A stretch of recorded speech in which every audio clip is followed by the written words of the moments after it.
Our Super Bowl is set. Welcome to the Man with a Plan podcast. Whoever is listening, this is our instant reaction show. AFC and NFC championships have come and gone.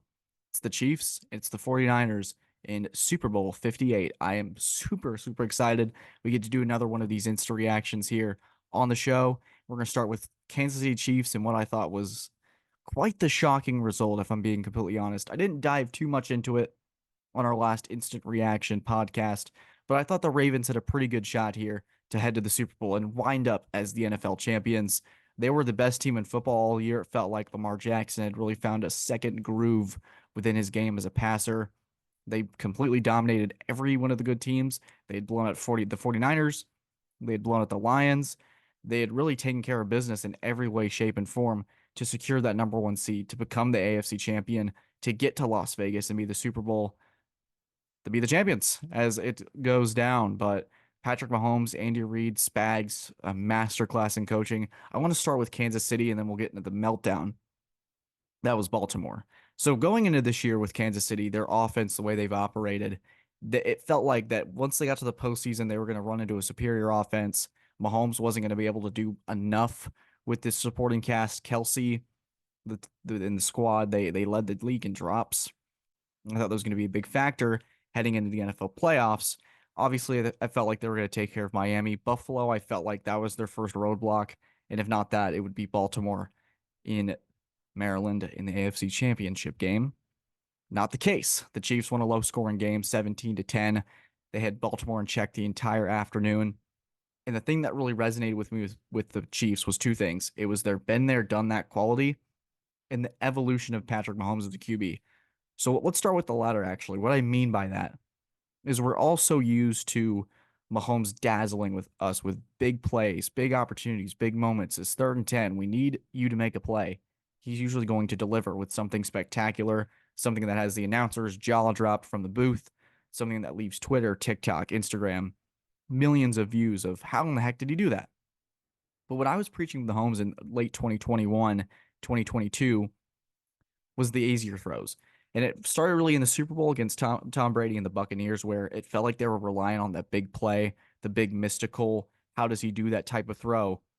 And the more Mahomes has gotten older and grown, he's starting to take the checkdowns. He's starting to take those 5-yard shots, being very methodical within his game.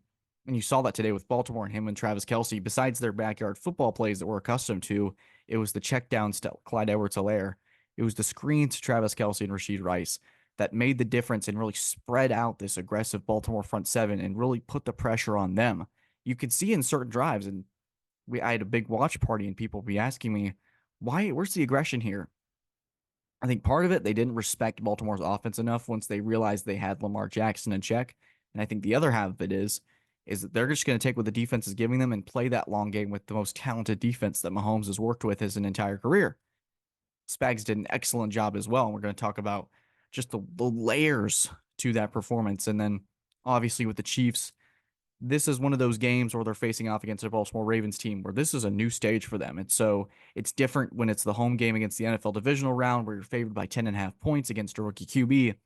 This is a team that's been in the Super Bowl four times in 6 years that Mahomes has been the starter. They're used to this stage like it's week 16. And you could certainly tell whether it was taunting penalties on, say, Flowers, whether it was the Chiefs overcoming certain adversities where Lamar makes a big play and then the Chiefs respond with a 9-minute drive to go up 14-7. It was the dynastic qualities that we talked about that they had against Buffalo that once again appeared in a different way. And you could just see that throughout the entire game. The Chiefs mentally were outclassing Baltimore. Coaching-wise, they were out-coaching Baltimore. It was a complete masterclass on just the mental and physical aspects of football that go so underrated. We're going to talk about Mahomes' backyard catches with Travis Kelsey going 10 of 10 to start the game on the road, those opening drives. But it's the throws that Mahomes didn't make, the throws that Mahomes will have thrown under the radar, I think, that really made the difference for me, at least, watching as a neutral observer. And this team really reminds me of the 2018 Patriots in a way where a lot of people were finally ready to catch them out. They were the 2 seed. They weren't that usual. They're going to be in Gillette till they go to the Super Bowl.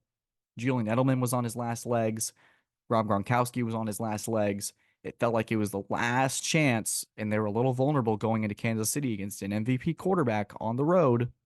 Against when you stacked it up, the Kansas City Chiefs had a better roster than New England did that year, and it was just the mistakes of Kansas City that wasn't familiar with the moment that led the way for New England to be able to win that game in overtime. It's a little different circumstances. Brady on his sixth Super Bowl, Mahomes potentially winning his third. This is their first stage of their dynasty, but it felt like, yeah, their offense has been presumed dead on arrival, but here they are back in the Super Bowl in the biggest stage. When you look at on the other end, I don't understand the Super Bowl game plan or the AFC Championship game plan, pardon, by Lamar Jackson and the Baltimore Ravens. If any Ravens fans are watching, they probably agree with me. It felt like their identity all year was power football. Gus Edwards, uh, Keaton Mitchell when he was healthy, Lamar Jackson really getting through the trenches and winning through that. I think they're averaging close to 150 yards on the ground. And I think Gus Edwards touches the ball maybe 5 times. And it felt like there was a point where they had thrown the ball 13 or 14 straight times. It really, to me, looked like someone was playing Madden and set the thing to 4 verts. I saw this on Twitter a lot, where there's a lot of criticism towards Baltimore's offensive game plan, where we were talking about, hey, Mahomes go make a play, and he was making the small plays. It was the opposite, where they were wanting Lamar to make the deep throw. 1st and 10, we're going long. 1st and 10, we're going long. Rashad Bateman, Odell Beckham, and it just didn't work out. It felt like the qualities that Lamar Jackson had built throughout the season, whether you think it's quarterbacky enough, you can't throw an interception into triple coverage in the end zone trying to get back into this game. Zay Flowers, despite the fact that he's a rookie, he's been in the league long enough. He can't do that kind of taunting penalty in your own goal line. That potentially changes the trajectory of the game. And it ended up being the yards that cost them, with Zay Flowers ending up fumbling in the end zone. So to me, it was Ravens. It was the moment was too bright. Lamar Jackson melted down in the playoffs. We have seen this, and it was a narrative that we've developed. He was 2-3 in the playoffs entering this with 2 wins against Ryan Tannehill in a rookie QB that was completely overmatched roster-wise and was on the heels of a really great story. And so the Ravens have to go back to the drawing board here. I don't understand why they didn't rely on what made them great all year. Maybe it's because Mahomes and that aura that the Chiefs have, you start to overthink things and you try to outthink yourself almost, but to me, it felt like the Chiefs came in, they took the crowd out early. Mahomes made plays when he needed to, and he didn't make the big mistake. And Lamar Jackson and the Ravens did, and it's as simple as that. And when we go to the Lions and the 49ers on the other end, what an unbelievable comeback. And so this really was a tale of two halves. The Detroit Lions, they came out like they did against the Rams, where they wanted to challenge Brock Purdy. They wanted to put him trailing, essentially. Said, we're going to have you beat us, not it be we're trailing the entire game and it becomes a Christian McCaffrey show. Well, they're going to hand the ball off to him 30 times, and McCaffrey's going to have 150 yards, a couple touchdowns. And McCaffrey had the 2 touchdowns, but there were goal-to-go situations. He averaged under 4 yards a carry. It wasn't his best day in terms of an offensive capability. And once you're down 24-7, his effectiveness becomes minute because you have to throw the ball. You have to get the ball downfield. And this was a game that Brock Purdy, first half wasn't pretty. I'll acknowledge that. And we'll acknowledge on this podcast that I am a Brock Purdy supporter. And if you follow me on Twitter, which you absolutely should, it's in the description. I said that this was the game. We've always talked about there's a discourse surrounding Brock Purdy. And I'm in the camp that if he was a first round quarterback, we wouldn't be having this conversation. But I digress. We've talked about how the system surrounding Purdy, it's about don't make a mistake, don't lose it for us. Down 24-7, they have to let him loose, let him rip the ball. And he absolutely did. And there's certain things that, yeah, maybe he didn't have a phenomenal day passing, but it was the third down throws. It was finding Deebo Samuel. It was finding George Kittle, extending plays with his legs, converting third downs with his legs, scrambling to potentially, I think it was 2 20-yard plus scrambles that he had in the fourth quarter that extended the drive for the 49ers, kept the clock in check, and ended up being the difference because the Lions had to sacrifice a timeout at 4th or 3rd and goal after trying to run it and get back into this game. So for Detroit or for San Francisco, you're in the Super Bowl because of number 13. So if there are any doubts about him being a franchise QB, being able to carry the weight, carry his own weight, because that's been our argument, is Brock Purdy a product of the system, or is he the reason the system is benefiting, the reason the system is propelling themselves?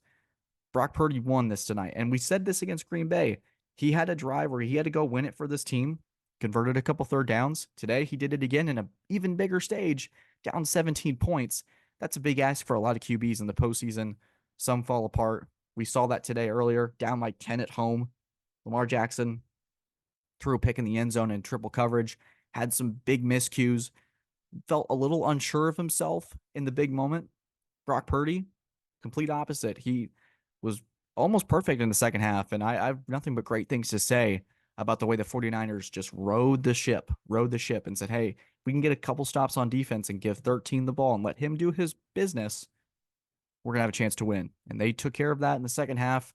Unreal, 27 unanswered points. And on the other end, it's Dan Campbell and the Detroit Lions storybook season coming to an end. I thought that he made the smart decision. It was close to halftime. They're up 21-7. It's 4th and goal at the 3. My first thought is, okay, he's going to go for this and try to go up 28-7. Instead, he opts to take the 3-possession lead, kicks the field goal. They go into halftime up 24-7. The game at that point felt pretty much out of hand. And if the 49ers didn't do something to begin the second half, they were going to be in trouble.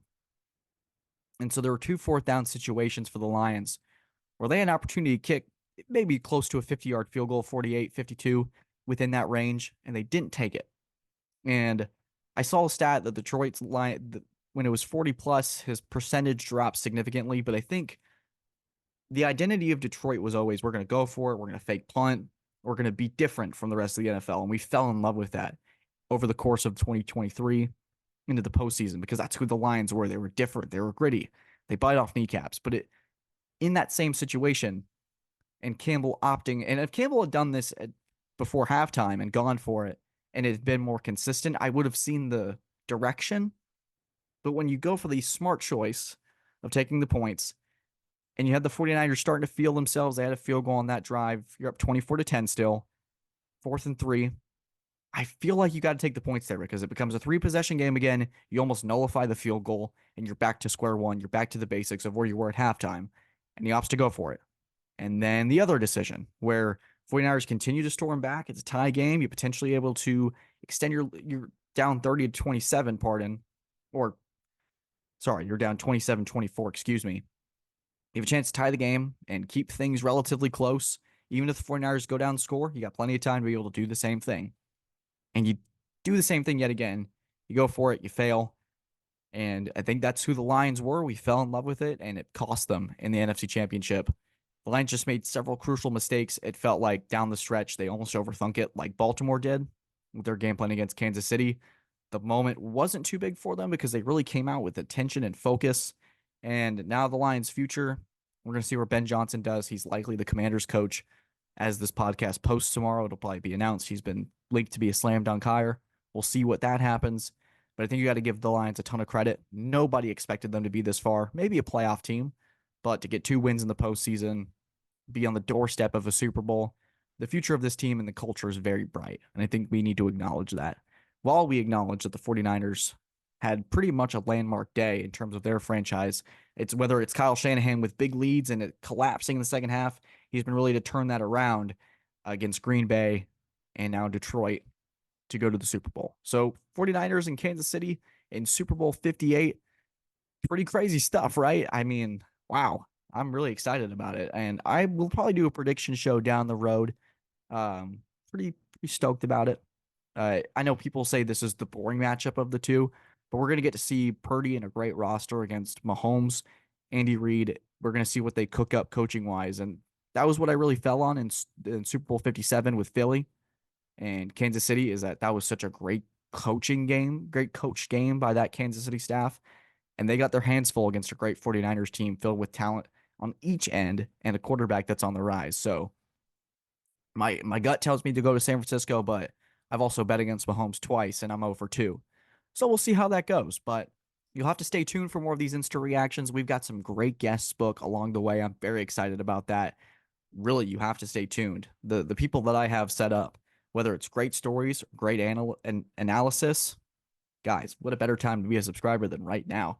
So guys, thank you for listening to my instant reaction of the AFC and NFC Championship games. Subscribe if you enjoyed the show. Leave a comment about your thoughts on the game. Let me know what you think. Guys, thanks as always for tuning in. Have a fantastic day and take care.